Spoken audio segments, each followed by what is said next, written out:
పార్టీల మేనిఫెస్టోలకు ధీటుగా నియోజకవర్గాల్లో హామీల తాయిలాలు మొదలయ్యాయి. గురజాలలో ఎరపతినేని శ్రీనివాసరావు తన మేనిఫెస్టో ప్రకటిస్తూ వైసీపీ పాలనలో అరాచకమే తప్ప అభివృద్ధి లేదన్నారు.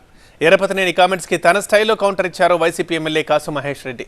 ఆరోపణలు ప్రత్యారోపణల్లో పల్నాడులో రక్త చరిత్ర రీసౌండ్ ఇచ్చింది ఆ ఇద్దరు డైలాగ్ వార్లో. జగన్మోహన్ రెడ్డి ముఖ్యమంత్రి అయిన తర్వాత ఇక్కడ గురజాల కాసు మహేష్ రెడ్డి ఎమ్మెల్యేగా వచ్చిన తర్వాత ఒక అరాచకమైన పరిపాలన ఇక్కడ రాజ్యమేలింది. హత్యా రాజకీయాలు, అదేవిధంగా దోపిడీలు, మానభంగాలు, చివరికి గాలి నీరుని వదిలిపెట్టకుండా ఈ నియోజకవర్గాన్ని ఈ కాసు మహేష్ రెడ్డి ఒక రాబందులాగా దోసేశారు. మన జీవితంలో గురజాల నియోజకవర్గానికి ఇది చేస్తానని చెప్పలా, ఏది చేయలేదు కూడా. నేను ఎప్పుడూ తరచూ అడుగుతున్నా, ఒక కట్టిన ఒక కాలేజ్ ఏమన్నా చూపెట్టు, ఒక హాస్పిటల్ చూపెట్టు, ఒక ఊరికి ఇచ్చిన నీళ్ళు ఏమైనా ఉంటే చూపెట్టు, ఒక జాతీయ రహదారి తెస్తే చూపెట్టు, ఒక పట్టణం చేసుంటే చూపెట్టు అంటే ఏది చూపెట్టలేకపోయారు.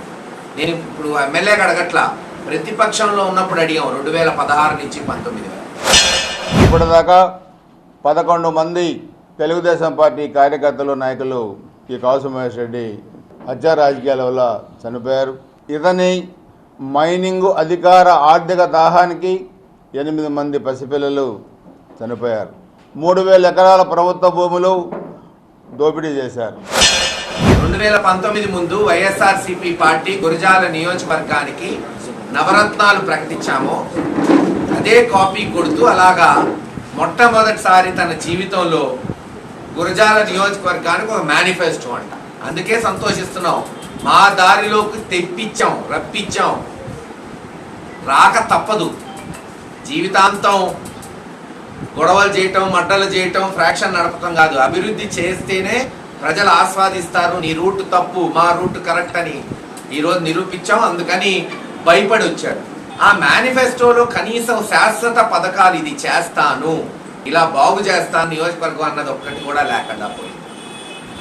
అంతా గ్యాస్ కొట్టుకుంటూ కూర్చున్నారు.